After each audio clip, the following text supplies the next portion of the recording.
All right, everybody, welcome back. It is week 10 already here in this season, and we are live from Los Compadres. It is the Lake Show. My name is Sam Torres, and as always, I am joined by the head coach, Terry Henton, on a good Monday. Oh, well, good to see Or, you. excuse me, a good Wednesday. They all running together. Yeah, that's what it is. Yeah. At the end of the season, I'm lucky if I know, what time I'm supposed to be up in the morning. But, so a victory Wednesday after a tough, hard-fought game against the Conneaut Spartans. One of my favorite things about these county games is the records don't matter. No, not at You all. know what I mean? You go out there, you got to win that game. And you guys started that game well in hand. Mhm. And a lot like what we talked about last week on the show, you gave a glimmer. You gave a glimmer of momentum to Conneaut, and they started charging all the way to the final play of the game. What was it? What was it like for you to go out there in Conneaut? You know what I mean? It was a packed house. It's loud. What was it like going out there and kind of the ebbs and flows of the game? Oh, well, are you asking about now or are you asking me during the game? We're emotional creatures. So during the game, we thought we had it. These kids don't like us to be comfortable. So we just gave up a few. That fourth quarter, they just came alive. But at halftime, we told the guys, "Hey, this is a second half football team. They scored most of their points during the season in the second half, regardless of how you want to slice it or dice it." Rocco goes into halftime and he comes up with a game plan to come back outside, and that's exactly what he did. Came out. Second half game plan was different than his first half.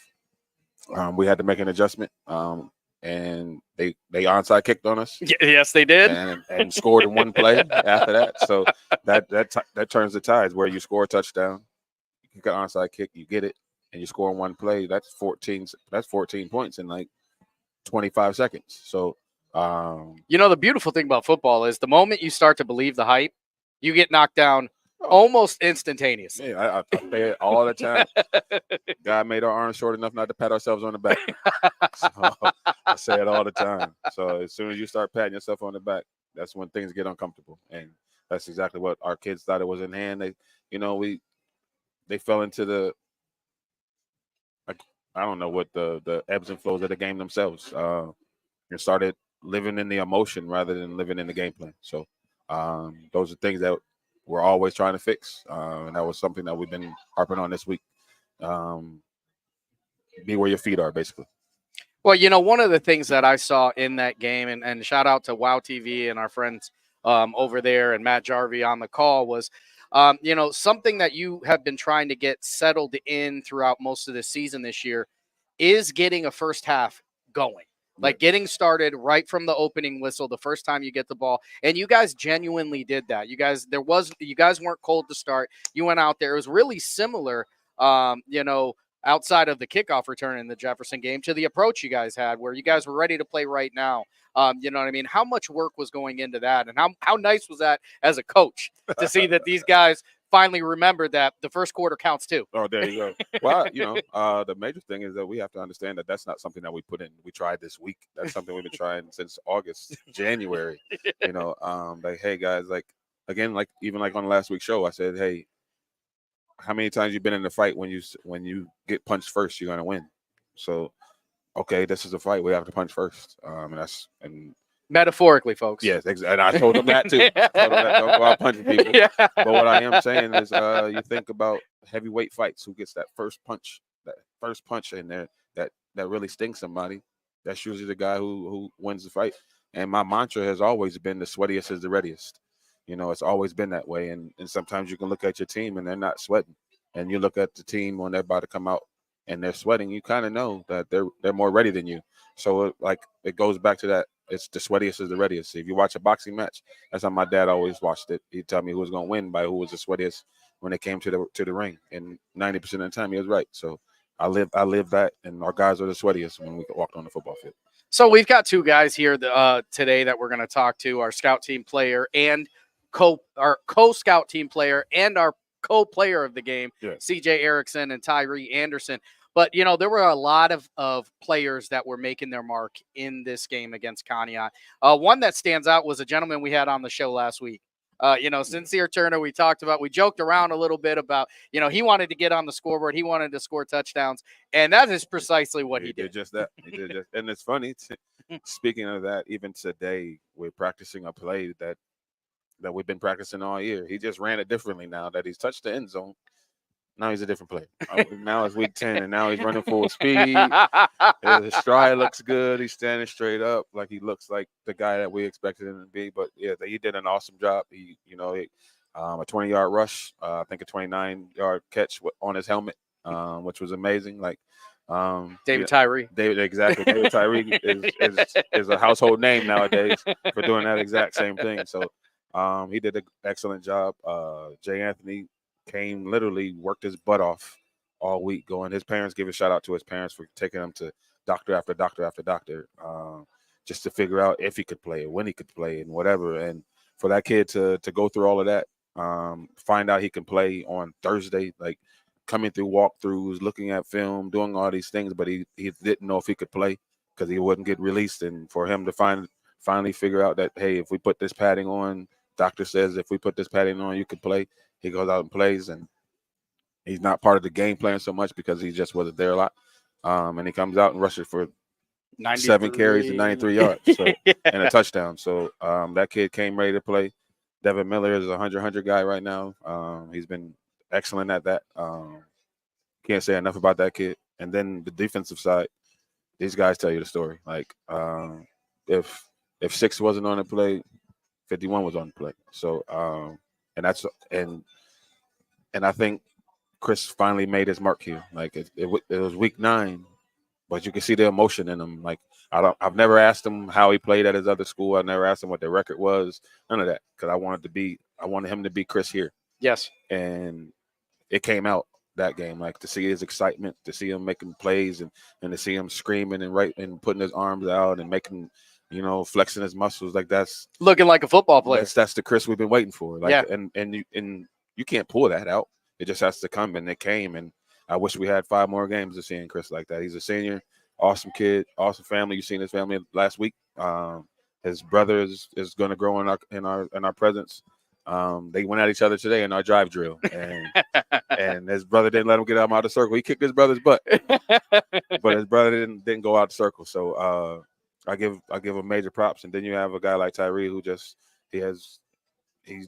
your dream. I'm going to take a little credit for that today because I stirred the pot a little bit last week. We had the younger one on here. I let him talk some junk out there, get it started. And what do you know? The older brother makes his return, gets his time on the show. There you go. But, going back to Jay Anthony, I think, it caught a lot of people off guard, myself in particular. He looked like one of those 1980s running backs, a club on the hand, and still able to make those plays. It was something, as if stealing a ball as a defensive player and running 80 yards wasn't enough. You add that run right onto it. Yeah, it's just again, like you can do a lot with a kid who wants to play, and would do everything they can to play.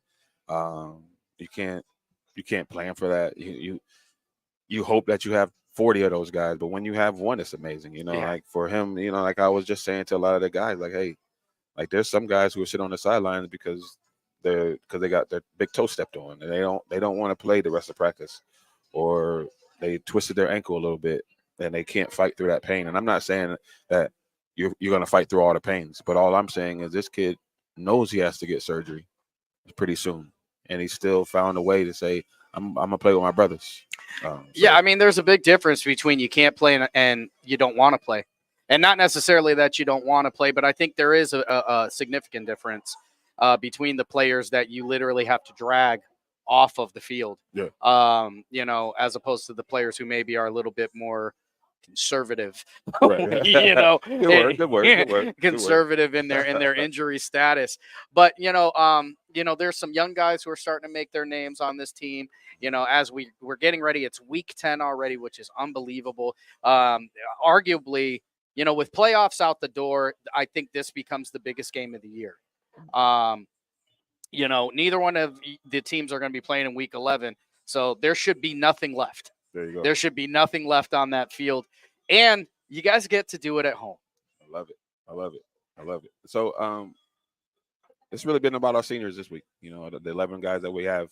I've been, before practice, we talk about that. You talk, hey, like this is your last Tuesday. This is your last Wednesday. Like, embrace it, and go after it. Like, you don't get this click clack again. You don't get to hear these noises again. You don't get this camaraderie again. All these things, embrace it, man. And sometimes a tear might fall, and that's a good thing, because that means you care. But you need to go out here and embrace being a senior, and never take a play off this week. And you be the leaders in the effort department. So, and then just the fact that it's the battle of the bridge makes it really. This is a rivalry that has grown. Really not. It wasn't a rivalry when I was in high school. The primary rival at that time was Jefferson. But this is something that over, I'd say, the past 10 years has grown into a new animal. Mm-hmm. You've got now add some more hot sauce into the soup, as you've got coaches that know each other very well going against each other. You've got kids who, in some cases, went to school with each other till 8th grade. 100%. There's kids who still play other sports with it. They play travel basketball with each other, or they play baseball with each other. It's whatever it may be outside of the schools. They're still, like it's. I told the kids it's the 364 rule, guys. You can love that kid for 364 days a year. I love them all for 364 days. Come Friday, bro. 48 minutes. That's it. We got a 48-minute war ahead of us. And I'll shake your hand afterwards. But before these 48 minutes, you got to know that when we were over there, I gave everything I got, and we're gonna do the same over here. Like, and I expect the same out of those guys. I expect us to be records out the door, healthy, not healthy. I expect us to be like, I'm gonna fight through it, because this is all I got, and I got to look at this guy every day. His girlfriend is my girlfriend's best friend. Yeah, like all these. There's no escape. I go to church with him. I'm at the YMCA with him. Like, he's all. I work at McDonald's with him. Whatever. Like, he's gonna have this one up on me. So, don't give it to him.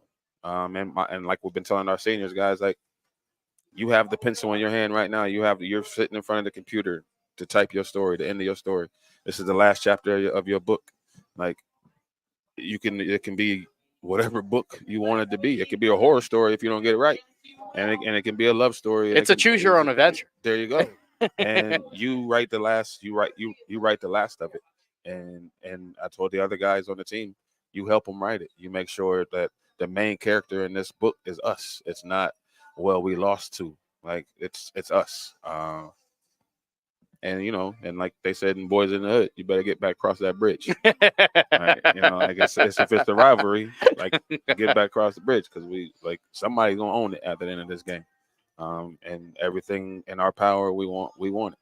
So let's talk about some of the leaders coming into this week, and not too many name changes going on here, as Omar Ambris, who is a young man that I think has had one of the tougher positions, one of the tougher jobs on the team this year as a first-year quarterback. But we're talking about a kid who, fought through his struggles to 1,154 yards, 10 touchdowns, as a kid who had never played quarterback until this year. Yeah, he's varsity quarterback. Yeah. But he's just, our mantra is, again, like we were saying, I think a couple of weeks ago, when you asked me, why do you pass or why you did it? It's not that I pass. It's just that we have 5 athletes, and Omar understands we have 5 athletes. Like, I got to get them the ball. It's just a handoff to me. I really like you. That's just it. Like, Omar is trying to, and he's starting to understand me more. Like, I think a lot of the kids already understood me, but he's starting to understand me now, because like I don't have to ask why so much anymore. Don't get me wrong. We still got some. Absolutely. I mean, he is a kid. Right. But it's how can I say, it's not the same fringe mistakes. Those are gone. It's the same major mistakes, but the fringe mistakes are dwindling. And I've learned him. He's learned me. The receivers have learned him. The running back has learned, hey man, like, when are you gonna give me the ball? Like, if this isn't open, am I supposed? Are you gonna look my way? All these types of things. Like, just the ebbs and flows of the season, the growth of the season. But he's turned out. No one gave him a chance. No one thought that he could do anything. He's not that we're hunting for it, but he's less than 300 yards away from the school record, which is mind-boggling. Right. I mean, we're not shooting for it, or we're not going for it, or anything like that. We weren't thinking about it at the beginning of the season. So we're not gonna think of it for the end of the season. But if you let a couple of our guys get out and go, that record's gone too. And I think it's a testament as well, as Omar is a senior, correct? Yes, sir. Omar being a senior, as there's going to be a transition. Somebody else is going to be taking those snaps next year, no matter what. Mm-hmm. It's week 9. It was week 7. Around week 7 is where he has his first big game of over 300 yards. That's off-season work. Mm-hmm. It's getting to know your receivers. Not learning. Your receivers not learning your flight, your throw flight patterns and stuff like that in week 7, right. Where the stuff you do in January is going to reflect what you're going to do in September. And hopefully this is something where some of the younger guys, I know you've got some JV guys, one of the guys we had even on the show, seeing how much work really is required to be successful in what I believe is the most difficult region and division in all of Ohio. We got some talent in this region, and it's not like it's new talent. These guys have been doing it for a long time. Again, I take our hats off, and going into the season, you all have dreams. We all thought we were going to go something. Listen, everybody has a 16-week plan in week 1. Exactly. So, and our guys, don't get me wrong. Like I just feel like. In the middle of the season, we a lot of our kids were not really checked out, but close to it, and we needed to win a few games and see the fruits of our labor. And I told the kids, guys, if you're our size on a football team, on the football field, like we got a great chance of beating you. Like but it's just all the teams that like beat us were. And I said yesterday in practice. That room in the back of the school with all that metal in it? That's the difference between us. The teams that beat us, they weren't anything more than stronger than us. Yeah. That's it. But they were stronger than us across the board. So, they pushed us out of the way. So, like, running back didn't really have troubles, But when we met up with people who were close to our size, the games were all different. So I said, hey, guys, you know how you make it different? Get in the weight room. So they're all hungry. They all understand that that's the only difference now. They can see it, and that's where we got to go.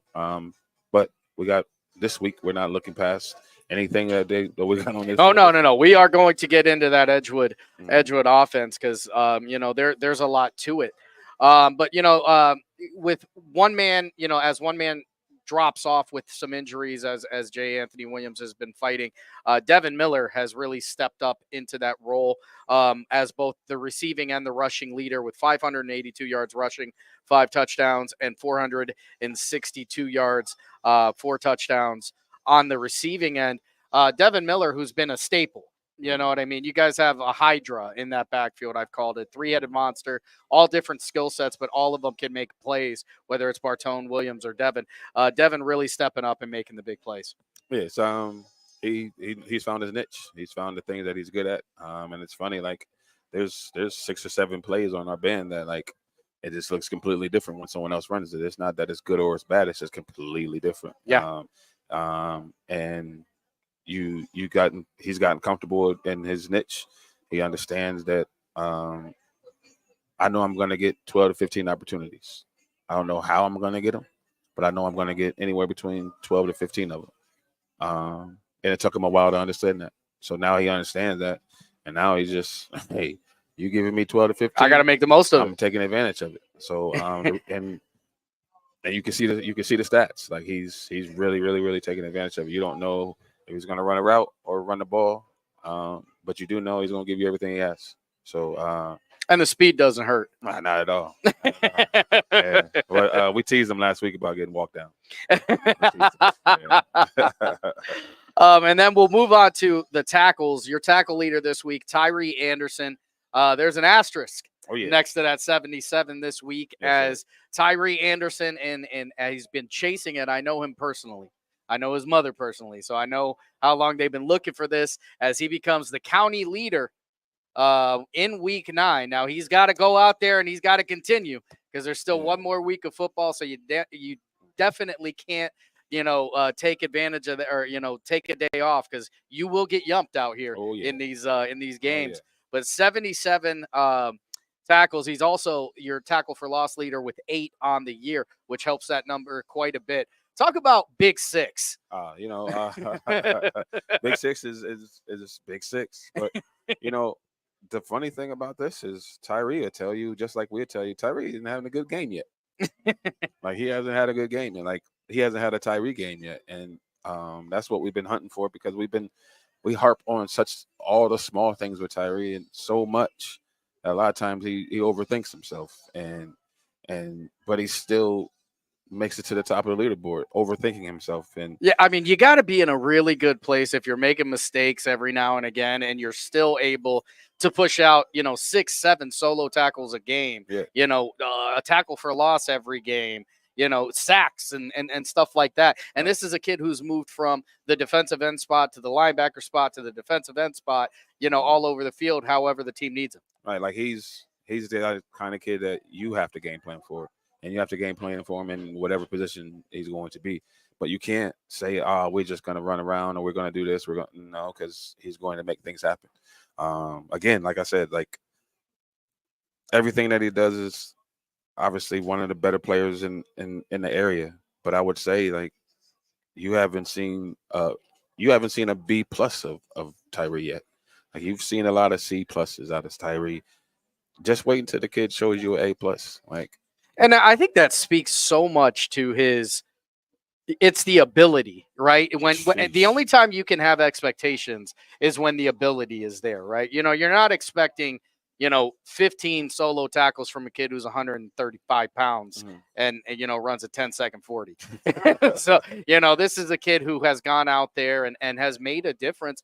And in most of the plays, he is who the primary blocker is keyed on. there you go. Like, again, like, Tyree is doing things coming out of double teams. He's doing things by taking on the edge. He's doing things by trying to go through a guard and a tackle that outweigh him by 50 pounds each. And he's doing it at a high level. Obviously, it shows. And like he says, he's doing it with glasses on. Yeah, exactly. And he holds them up sometimes. And I tell Coach Beach all the time, like, Coach Beach, you're the hardest defensive coach I've ever seen, man. Like, you won't give a guy a tackle for loss if it's close to the line of scrimmage.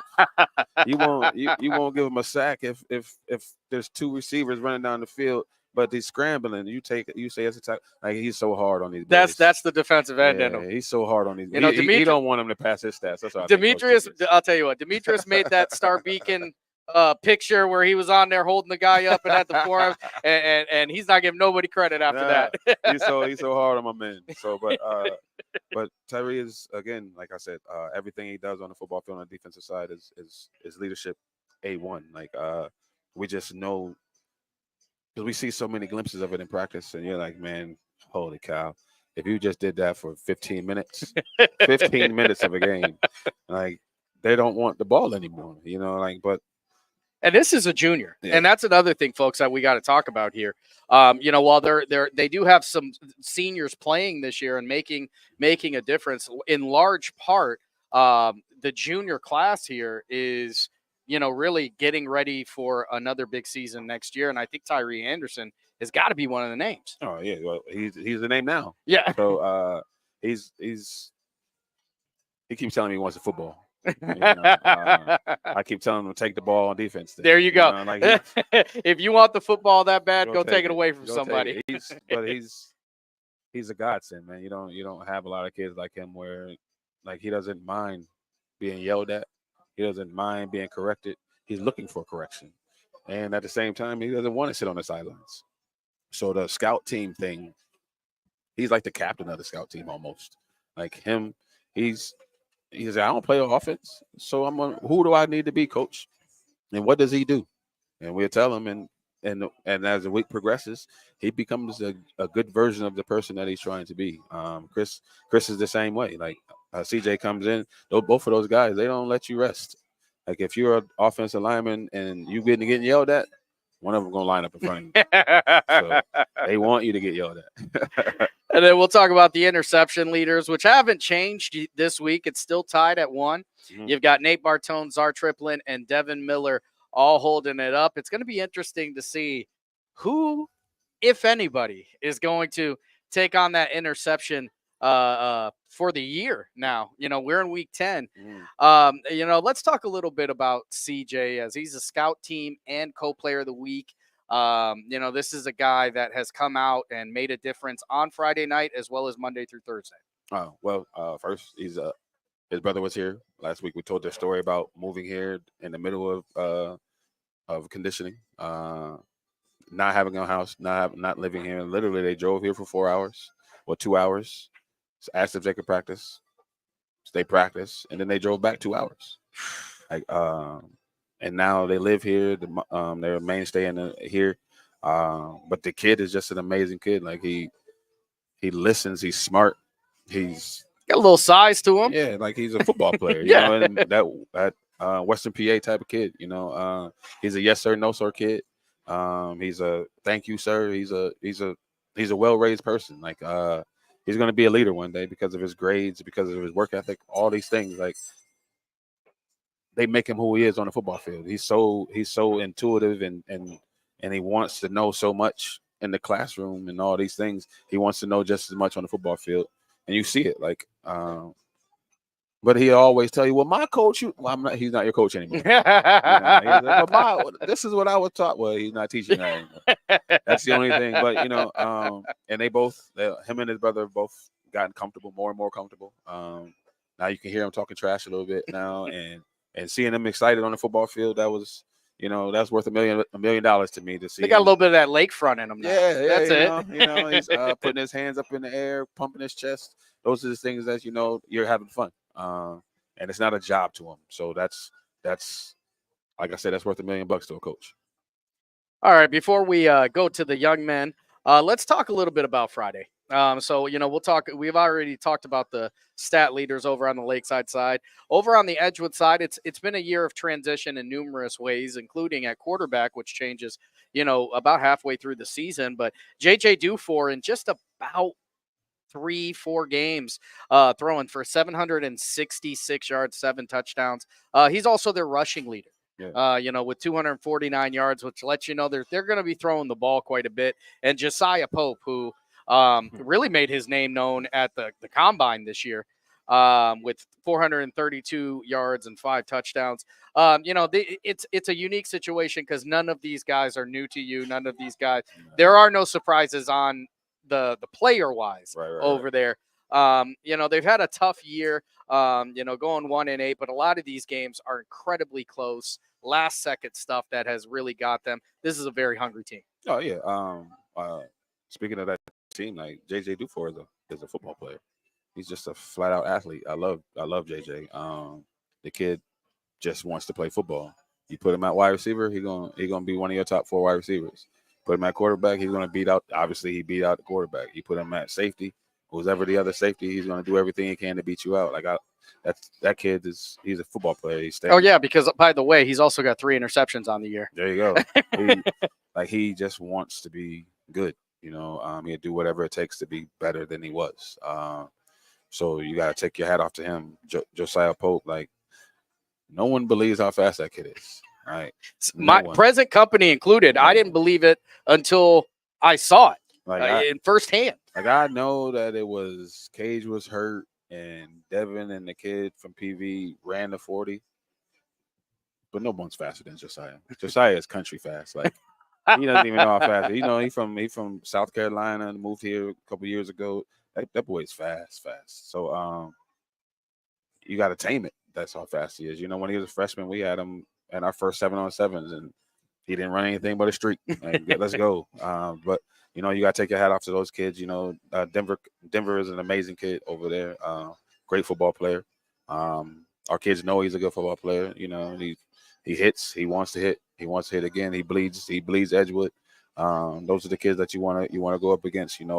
Riley is the Slim Reaper. Riley is Riley. Yeah. Riley is the reincarnation of Jacob. But he has his own swag, his own feel. I can go on and on about those guys. Ben Schwartzfigger is a great route runner. Josiah's brother, he's small but he's mighty. Again, I can talk about a lot of those kids over there. I just know they're football players. They got hurt. A lot of their players have been hurt. But knowing their coach, being as friends with him, that's no excuse this week. And I will guarantee you, some of them guys who were hurt in other games, they don't feel that pain because they're about to play Lakeside. So yeah, it's definitely different when the opponent's wearing green and gold. It's a rivalry, and it's a bitter rivalry, But what are some things that you guys are looking, into when you're going against this offense? I think it's very easy for people to kind of overlook it because of the record. Mm-hmm. But this is, all things considered, they've got explosive players on this one.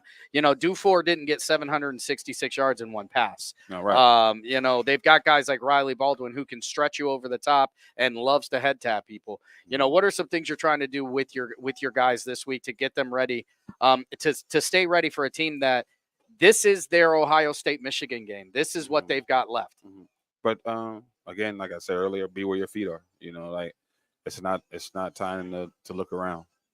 It's not time to embrace the outside the white lines. You got to be inside those white lines. You got to make sure you have a dominant mentality, not a win mentality. You have to go out here like you're ready to rip their face off, because they're going to come out here ready to rip your face off. Absolutely. So again, you picked a violent sport. Now, I didn't pick the sport for you, but you picked it. And it's going to be violent for however long you let them be violent, or as long as you have the goal to be violent yourself. But I promise you that this is a violent sport, and the rivalry game is the most violent of the sports. There's a car accident, 60 of them. How many of you pressing the gas, and how many of you pressing the brakes? We press the gas more. We played it. We turn the music up at the end of the game. We putting our brakes on more. It's a long walk to the locker room. Listen, I tell this story. I've told this story to other people. I said it on the YSN Super Show. It not only is this a trophy game, so you get the trophy, but the heartbreaks that have been in this game. There are years where one team has been so guaranteed to win that there was a firework display planned. It didn't go as planned. So the Instagram photos were the fireworks going off with the other team. And those are things you have to live with for a year. And listen to me when I tell you this, Lakeside Dragons. The Edgewood Warriors are ready to ruin your Friday night. It's your final home game. And just like in years past where Lakeside's been able to ruin their final home game, they want that get back. Edgewood right now, 2-0 in the last two games. So, this is a game that, again, records, they say that about so many of these games, but the records genuinely don't matter. You guys may as well be 0-0, and this is the one. All right. And I say, like the opposite of you. Listen here, Edgewood. Lakeside is going out to make sure your last game is So he said, for us to watch out, I want you to watch out too. It's a barn burner. Like, hey, you want to make this a rivalry? We're gonna make it a rivalry. We're gonna come out here. There's gonna be years that we are in a position. They're in our position. There's gonna be years, whatever. Like, hey, let's go out here and put it together. Like, put on a show for the city. Greatest show on turf. Yeah, and I'll tell you what, it's gonna be a packed house because I've never seen a Battle of the Bridge that was less than capacity. There you go. So these kids got to get ready for what is going to potentially be the loudest game that they have played in all year long. I'm really excited to see how this one's going to go. I won't get the honor to do this week. It's going to be Larry Jennings covering it. But man, I can't wait to see how this one goes. And, next week we'll be seeing how is that final show going to go. Right. Yeah. So when we come back, we're going to start off like we always do with our Scout Team Player of the Week. This week it is a double dose of Erickson, 2 weeks in a row. CJ going to be taking the stage this week. We'll be right back.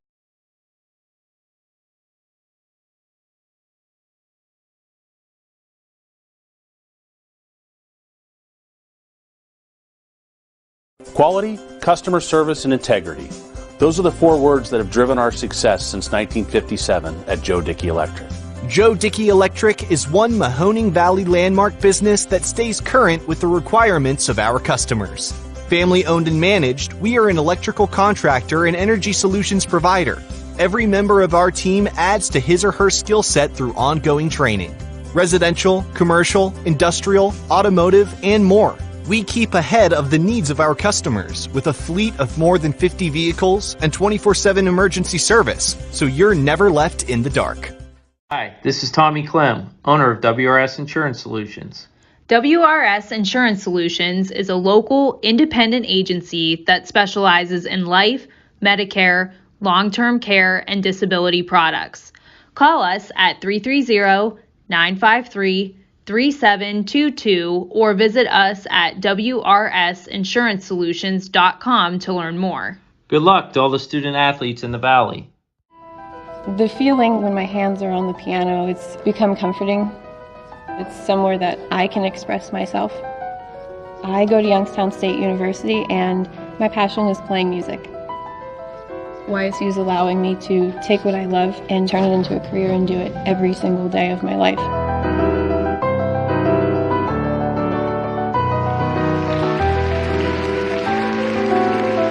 I'm Alyssa and I'm Hawaiian proud. My guy keeps it 100% of the time. He wants all 100, won't settle for 99. And it's more than stats because there's people in those numbers. And I was one of the lost sheep. I'm so glad he cares for all 100. I'm 100% saved, 100% free, 100% love. I can be 100% me. He gave all 100 when they put him up on that tree. That's 100% passion for 100% free. So if I play in front of 100, or if I play in front of 2, there's an audience of 1 getting 100% of what I can do.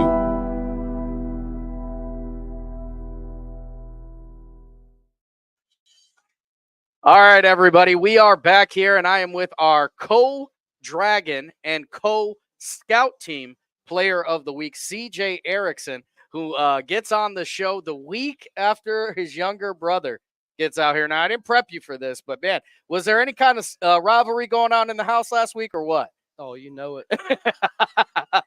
You know, Coach talked about some hitting drills, and you guys were really getting after it. You know, what was it's Matt, right? Was Matt walking around the house with a little more swagger than you thought he should have been, or what? You could say that. So you go out there on Friday night, and you had yourself a certified game. What was going through your head as a defensive tackle on Friday night? You know what? Just do my job and try to help the team win. Like, we all got to do our jobs to completely stop them, the offense, like the play. Sure.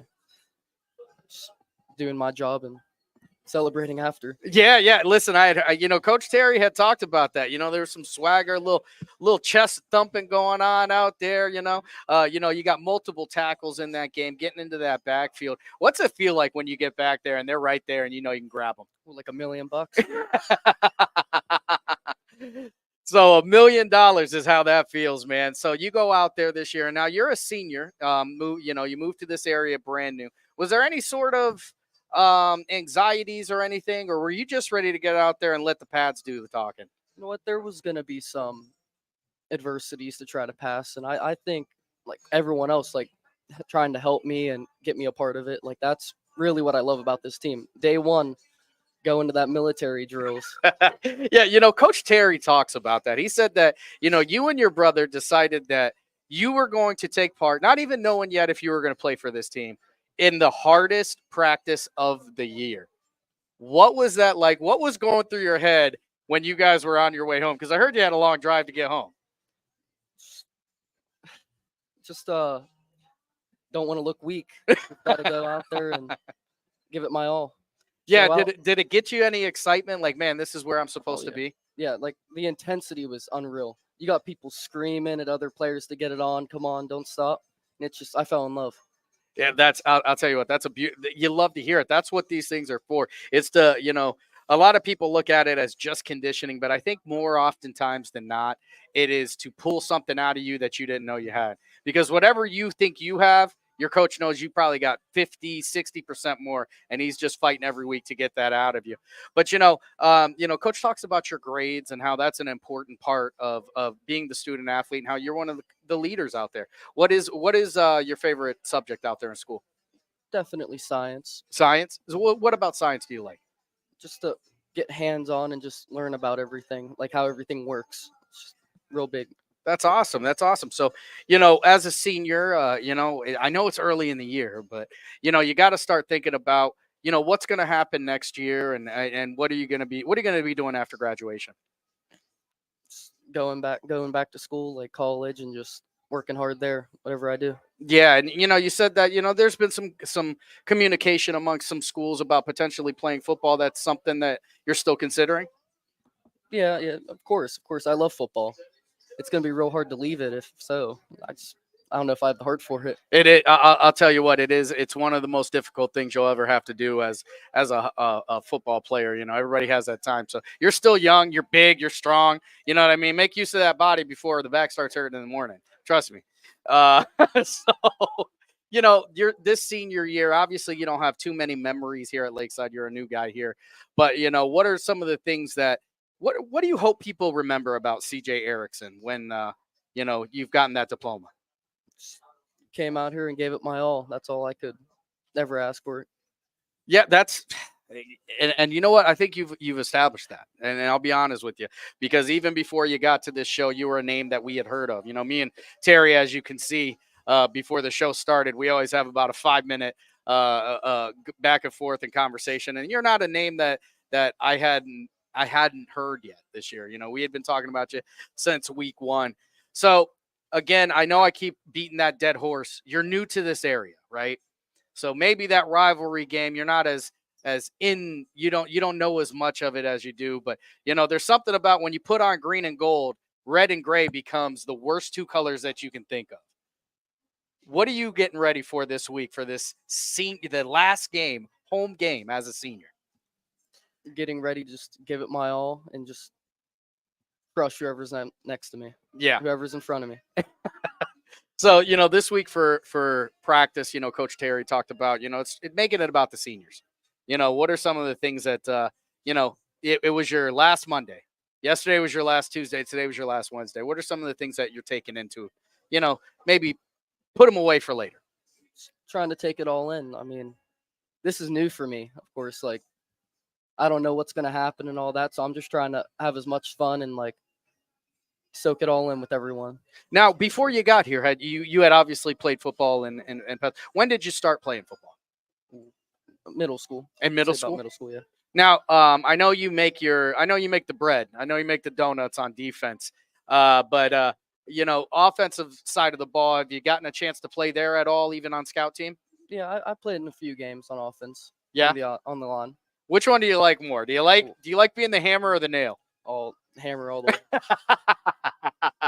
way. I'll tell you what, it's a rare occasion where I meet a defensive lineman, a defensive end that doesn't like defense more than offense, because there are no limits. You guys get to whatever you have to do to get to that quarterback. Once you get on the offensive line, there's all these rules and conditions, and if the play doesn't work, Coach Terry's yelling at you, or you don't want all that. If you get to the backfield on defense, he's not yelling at you, he's patting you on the back, that's for sure. I'll tell you what, it's been awesome getting to know you on the show this year, getting to hear your name. Welcome to the area. I'm glad you're having a great year over there at Lakeside, and finding your passion, and it's been really great to see that, you know what I mean, in a kid that I can't speak highly enough of, because everybody who has met you has never had a negative word to say about you. So really, really great. Congratulations on a big week. This is something that not only the coaches saw, but your fellow teammates have had to see, and they had to vote for you. So you're making a mark, whether you believe it or not. Congratulations, CJ. Thanks for coming on the show, buddy.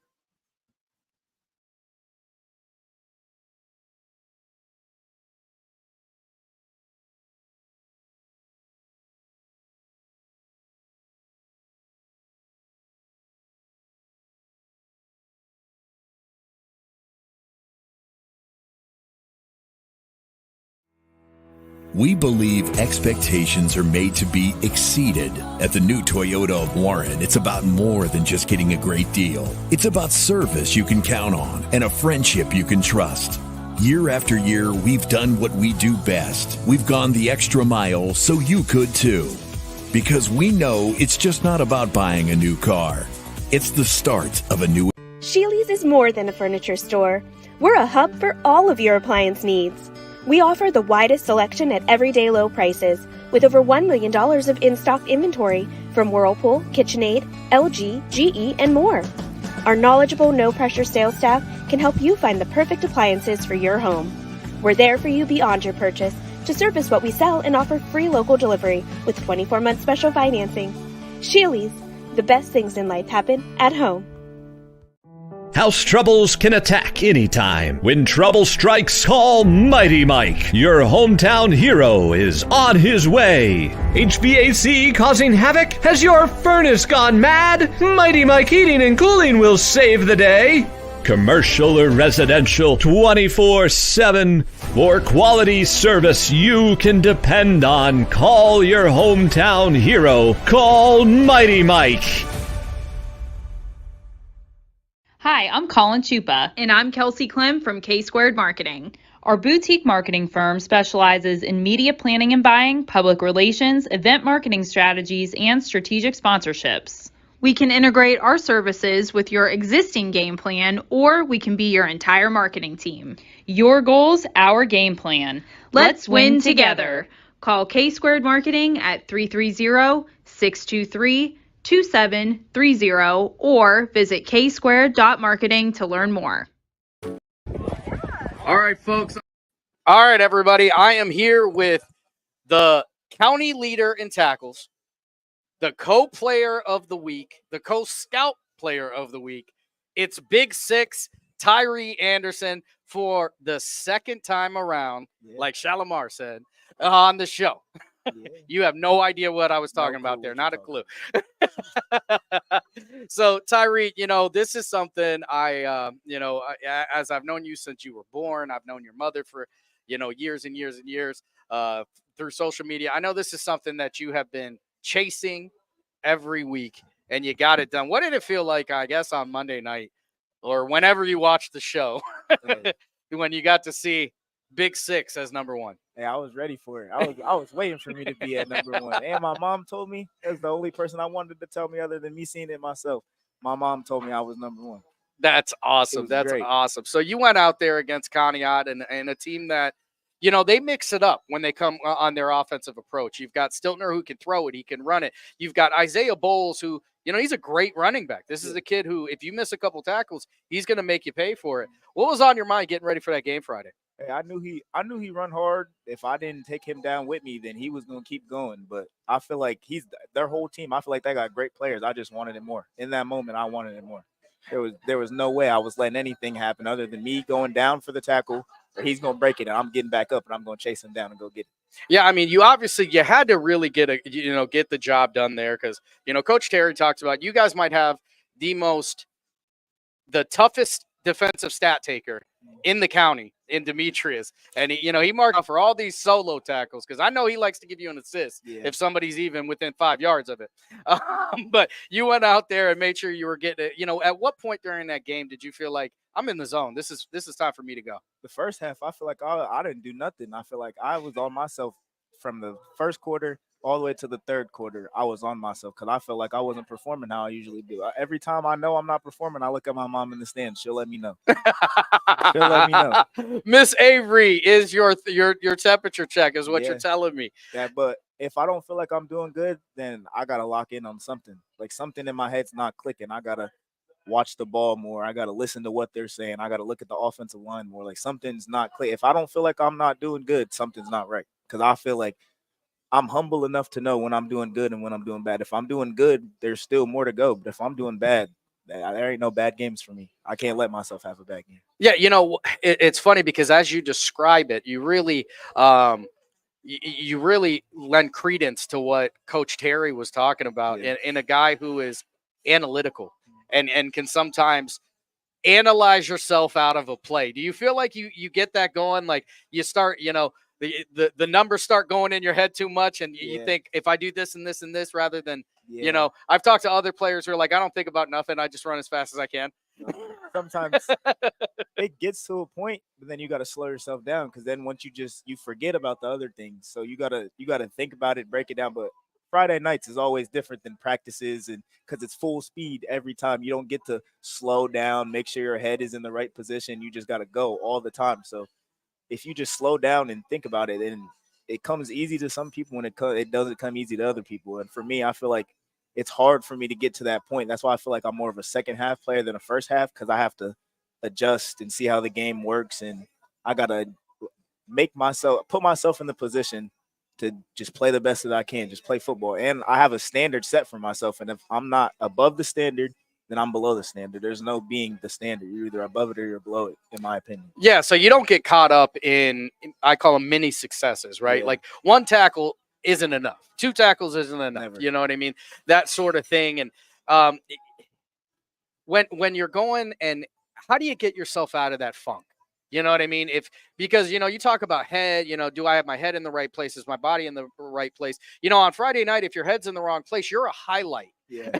And sometimes it's hard to recover from that. So what do you do to kind of get yourself out of, the peaks and valleys that happen during the game?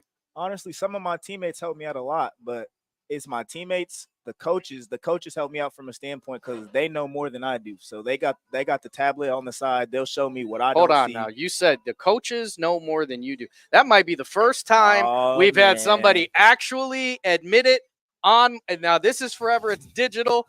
You may become a soundbite for the rest of the time. You're absolutely right, but sometimes they don't always believe. But keep going.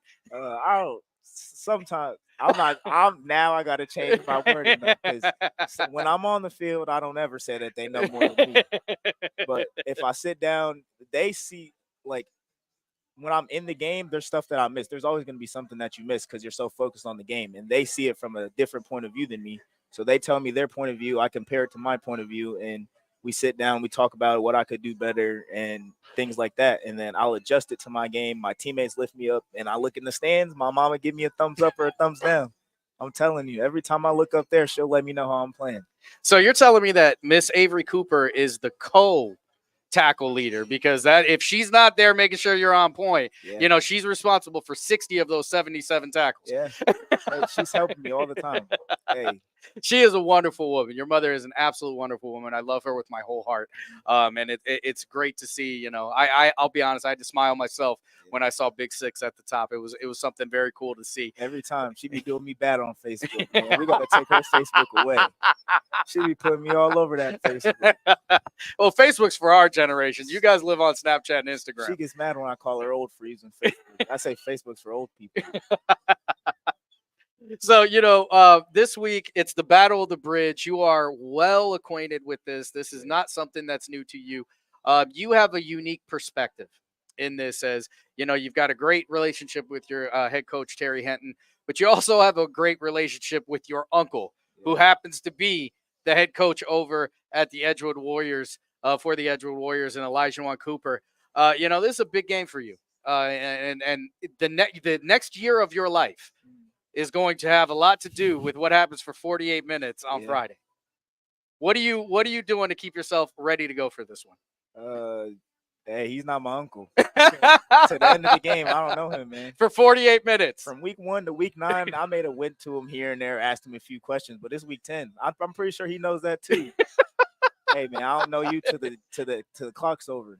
You just you the other coach. You're the other guy right now. Coach the other team that I'm going against right now. Yeah. If I can't get into it too much, I might talk a little smack here and there, make it a little personal. But hey, I don't know him. You win on Friday night. You get to just do what you want. You go there, get in the fridge, grab a sandwich, walk out. Yeah, I don't want to make it feel disrespectful, like I don't just know him. But I got to focus on me first. No, that's it, and I think that's it.